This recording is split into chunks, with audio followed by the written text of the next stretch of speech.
ಸ್ನೇಹಿತರೆ, ಚುನಾವಣಾ ಆಯೋಗ ಏನು ಮಾಡಿದೆ, ಈ SIRನಲ್ಲಿ ಎನ್ಯುಮರೇಷನ್ ಫಾರ್ಮ್ ತುಂಬುವಾಗ 2002ರ ನಿಮ್ಮ ಮಾಹಿತಿಗಳನ್ನ ತುಂಬಿ ಅಂತ ಹೇಳಿದೆ. 2002ರ ಮತಪಟ್ಟಿಯಲ್ಲಿ ನಿಮ್ಮ ಹೆಸರಿದ್ರೆ ತುಂಬಿ, ಇಲ್ಲ ಅಂತಂದರೆ ನಿಮ್ಮ ತಂದೆ ತಾಯಿ ಅಜ್ಜ ಅಜ್ಜಿ ಅವರ ಹೆಸರಿದ್ರೆ ಅದನ್ನು ತುಂಬಿ ಅಂತ ಹೇಳಿದ್ದಾರೆ. ಅದಕ್ಕೋಸ್ಕರ ನಾವೇನು ಮಾಡಿದ್ವಿ, ಈಗ ನನ್ನ ಅಕ್ಕನ ಮಗಳ ಒಂದು ಎನ್ಯುಮರೇಷನ್ ಫಾರ್ಮ್ನ ತುಂಬಬೇಕಿತ್ತು. ನಾನು 2002ರ ಒಂದು ಮತಪಟ್ಟಿಯನ್ನು ಹುಡುಕ್ದೆ.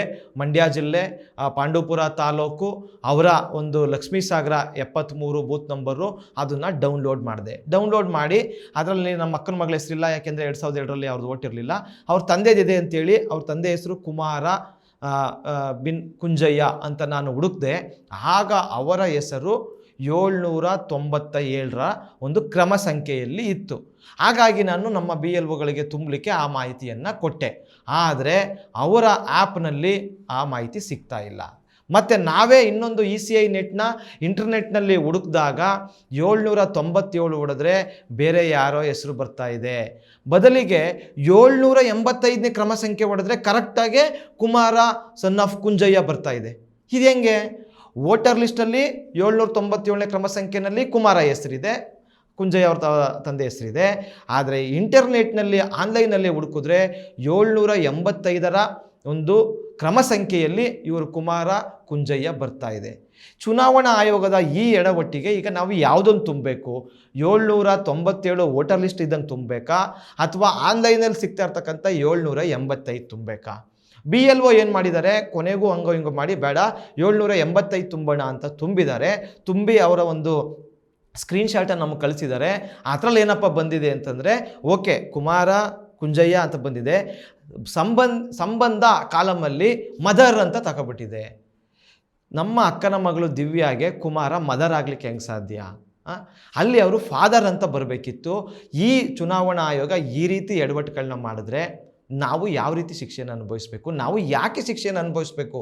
ನೀವು ಮಾಡ್ತಾ ಇರ್ತಕ್ಕಂಥ ತಪ್ಪಿಗೆ ನಮಗೆ ಯಾಕೆ ತೊಂದರೆಗಳನ್ನ ಕೊಡ್ತಾ ಇದ್ದೀರಿ? ಇನ್ನು ಬಹಳಷ್ಟು ಊರುಗಳ ವೋಟರ್ ಲಿಸ್ಟ್ ನಂಬರ್ಗಳು ಸರಿಯಾಗಿ ಸಿಗ್ತಾನೆ ಇಲ್ಲ. ಉದಾಹರಣೆಗೆ ಮೈಸೂರಿನ ಚಾಮುಂಡೇಶ್ವರಿ ವಿಧಾನಸಭಾ ಕ್ಷೇತ್ರದಲ್ಲಿ 84ನೇ ಬೂತು ನಾವು ಒಂದು ಊರ ಹೆಸರನ್ನ ಹೊಡೆದ್ರೆ ಅದು 111ನೇ ಬೂತ್ನ ಡೀಟೇಲ್ಸ್ನ ತೋರಿಸ್ತಾ ಇದೆ. ಇನ್ನು ಗೂಗಲ್ನಲ್ಲಿ ಎಡವಟ್ಟು ಮಾಡಿರ್ತಕ್ಕಂಥದ್ದು ಒಂದಲ್ಲ, ಗೂಗಲ್ ಟ್ರಾನ್ಸ್ಲೇಟಲ್ಲಿ ನಾವು ಆಗಲೇ ನೆನ್ನೆ ಒಂದು ಹೇಳಿದ್ವಿ, ಅಲಸಬೆಲೆ ಊರಿಗೆ ಜಾಕ್ ಫ್ರೂಟ್ ಫ್ರೈಸ್ ಅಂತಕ್ಕಂಥ ಒಂದು ಇದು ಮಾಡಿದರು, ಮುರಾ ಅಂತ ಊರಿಗೆ ಟ್ರೀ ಅಂತ ಮಾಡಿದರು. ಈಗ ಯಾವುದೋ ಒಂದು ಸಕ್ಕರೆ ಒಂದು ಹಳ್ಳಿ ಅಂತ ಅಂತಿದ್ರೆ ಇವರು ಶುಗರ್ ವಿಲೇಜ್ ಅಂತ ಮಾಡಿದ್ದಾರೆ. ಈ ಥರ ಮಾಡಿ ಒಂದು ಎಡವಟ್ಟು ಮೇಲೆ ಎಡವಟ್ಟನ್ನು ಚುನಾವಣಾ ಆಯೋಗ ಮಾಡ್ತಾ ಇದೆ. ಆದರೆ ನಾವು ಮಾತ್ರ ನಮ್ಮ ಹೆಸರು 2025ರಲ್ಲಿ ಹೆಂಗಿದೆಯೋ 2002ರ ಮತಪಟ್ಟಿಯಲ್ಲೂ ಹಂಗೆ ಇರಬೇಕಂತೆ, ಒಂದು ಸ್ಪೆಲ್ಲಿಂಗು ಮಿಸ್ಟೇಕ್ ಆಗಿರಬಾರ್ದಂತೆ. ಆನ್ಲೈನಲ್ಲಿ ತುಂಬಕ್ಕೆ ಹೋದರೆ ನಿಮ್ಮ ಮತಪಟ್ಟಿಯಲ್ಲಿ 2025ರಲ್ಲಿ ಹೆಸರು ಹೆಂಗಿದೆಯೋ ಅದೇ ರೀತಿ ಆಧಾರ್ ಕಾರ್ಡಲ್ಲೂ ಇರಬೇಕಂತೆ. ಒಂದು ಡಾಟ್ ಎಕ್ಸ್ಟ್ರಾ ಬಂದ್ರೂ ಕೂಡ ಆಧಾರ್ ಕಾರ್ಡು ಅದನ್ನು ತಗೊಳ್ಳಿಕ್ಕೆ, ಎನ್ಯುಮರೇಷನ್ ಫಾರ್ಮ್ ತುಂಬಲಿಕ್ಕೆ ಬಿಡ್ತಾ ಇಲ್ಲ. ನಮಗೆ ಮಾತ್ರ ಇಷ್ಟೊಂದು ಶಿಕ್ಷೆ ಕೊಡ್ತೀರಿ, ನೀವು ಮಾತ್ರ ಬೇಕಾಬಿಟ್ಟು ತಪ್ಪ ಮೇಲೆ ತಪ್ಪನ್ನು ಮಾಡ್ತಾ ಇದ್ದೀರಿ. ಈಗ ಇನ್ನೊಂದು ಉದಾಹರಣೆ, ಮೈಸೂರಿನ ವರುಣಾ ವಿಧಾನಸಭಾ ಕ್ಷೇತ್ರದ ಕೆಂಪಯ್ಯನಹುಂಡಿ ಅಂತ ಊರಿಗೆ ಭಾಳಷ್ಟು ಜನರಿಗೆ ಎನ್ಯುಮರೇಷನ್ ಫಾರ್ಮ್ ಪ್ರಿಂಟಾಗಿ ಬಂದಿದೆ. ಅಡ್ರೆಸ್ ಲಿಸ್ಟಲ್ಲಿ ಬರೀ ಕೆಂಪಯ್ಯನಹುಂಡಿ ಬರಬೇಕಲ್ವಾ? ಇಲ್ಲ, ಆನೆಕಲ್ಲು, ಬೊಮ್ಮಸಂದ್ರ, ತಿಗಳರಪಾಳ್ಯ, ಕೆಂಪಯ್ಯನಹುಂಡಿ. ಅಯ್ಯೋ, ಈ ಆನೆಕಲ್ಲು ಯಾವುದು, ಬೊಮ್ಮಸಂದ್ರ ಇಲ್ಲಿ ಯಾಕೆ ಬಂತು? ಭಾಳಷ್ಟು ಜನರಿಗೆ ಬೆಂಗಳೂರಿನ ಮುನೇಶ್ವರ ಬ್ಲಾಕು 1ನೇ ವಾರ್ಡು ಕೆಂಪಯ್ಯನಹುಂಡಿ, ತಿಗಳರಪಾಳ್ಯ ಅದ್ಯಾವುದು ಆನೆಕಲ್ಲು, ಕೆಂಪಯ್ಯನಹುಂಡಿ, ಈ ರೀತಿ ಪ್ರಿಂಟ್ ಹಾಕ್ಕೊಟ್ಟು ಯಾಕೆ ಇಷ್ಟು ಗೊಂದಲ ಮಾಡ್ತಾ ಇದ್ದೀರಿ? ನೀವು ಈ ರೀತಿ ಸ್ಪೆಲ್ಲಿಂಗ್ ಮಿಸ್ಟೇಕ್ ಮಾಡಿ ವಿಳಾಸ ಬದಲಾವಣೆ ಮಾಡಿಕೊಟ್ರೆ ನಾಳೆ ದಿನ ನಾವು ಏನು ಮಾಡಬೇಕು? ಈ ಮತದಾರ ನೀನೇ ಅಲ್ಲ ಅಂತಂದರೆ ಏನು ಮಾಡೋದು?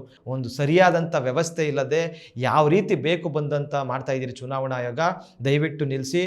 ಮತ್ತು ಈ SIR ಪ್ರೋಸೆಸ್ನ ದಯವಿಟ್ಟು ನೀವು 6 ತಿಂಗಳುಗಳ ಕಾಲ, ವರ್ಷಗಳ ಕಾಲ ಮುಂದುವರಿಸಿ. 1 ತಿಂಗಳಲ್ಲೇ ಎಲ್ಲ ತುಂಬಬೇಕು ಅಂತ ಒತ್ತಡವನ್ನು ಹಾಕಬೇಡಿ. ನಿಮ್ಮ ಒತ್ತಡಕ್ಕೆ ಚುನಾವಣಾ ಅಧಿಕಾರಿಗಳು ಬಲಿಯಾಗ್ತಾ ಇದ್ದಾರೆ. ಅವರಿಗೆ ಟೆನ್ಷನ್ ಜಾಸ್ತಿ ಆಗ್ತಿದೆ, BP ಜಾಸ್ತಿ ಆಗ್ತಿದೆ. ತುಮಕೂರಲ್ಲಿ ಪಾಪ ಒಬ್ಬರು VA ಏನು ಸೂಪರ್ವೈಸರ್ ಆಗಿದ್ದರು, ಅವರು ಯಾವುದೋ ಊರಿಗೆ ಆತ್ರವಾಗಿ ಹೋಗ್ಬೇಕಾದ್ರೆ ಅವರಿಗೆ ಆಕ್ಸಿಡೆಂಟ್ ಕೂಡ ಆಗಿ ಸಾವನ್ನಪ್ಪಿದ್ದಾರೆ. ಈ ರೀತಿಯ ಒಂದು ಘಟನೆಗಳು ಮರುಕಳಿಸಬಾರ್ದು. ಚುನಾವಣಾ ಆಯೋಗ SIRನ್ನು ಜನಸ್ನೇಹಿಯಾಗಿ ಮಾಡಬೇಕು ಮತ್ತು ನಿಧಾನವಾಗಿ ಎಲ್ಲರನ್ನೂ ಒಳಗೊಂಡು ಯಾರ ಹೆಸರು ಬಿಟ್ಟೋಗದ ರೀತಿಯಲ್ಲಿ ನೀವು ಕೆಲಸವನ್ನು ಮಾಡಬೇಕು. ಡೆತ್ ಆಗಿರೋರು, ಡೂಪ್ಲಿಕೇಟ್ ಇರೋರು ಇವನ್ನ ದಯವಿಟ್ಟು ನೀವು ತೆಗೀರಿ. ಒಂದು ಪರಿಷ್ಕರಣೆ ಮಾಡಿ, ಬೇಡ ಅನ್ನಲ್ಲ. ಆದರೆ ಆತರವಾಗಿ ಅರ್ಹ ಮತದಾರರ ಹೆಸರನ್ನು ತೆಗಿಬೇಡಿ. ಬಡವ್ರಿಗೆ ದಾಖಲೆಗಳಿಲ್ಲ, ಅವ್ರ ದಾಖಲೆ ಹೊಂದ್ಸ್ಕೊಳ್ಳಿಕ್ಕೆ ಟೈಮನ್ನು ಕೊಡಿ. ಅವ್ರದ್ದು 2002 ವೋಟರ್ ಲಿಸ್ಟ್ ಸಿಗ್ತಾ ಇಲ್ಲ, ನೀವು ಅದಕ್ಕೆ ಹುಡುಕೊಡಿ. ಈ ರೀತಿ ಕೆಲಸವನ್ನು ಚುನಾವಣಾ ಆಯೋಗ ಮಾಡಬೇಕು. ಇಲ್ಲ ಅಂದರೆ ಜನ ಮಾತ್ರ ನಿಮ್ಮ ವಿರುದ್ಧ ಉಗ್ರ ಪ್ರತಿಭಟನೆ ಮಾಡ್ತಾರೆ ಅಂತೇಳಿ ಎಚ್ಚರಿಕೆಯನ್ನು ನಾನಿಲ್ಲಿ ಕೊಡ್ತಾ ಇದ್ದೀನಿ.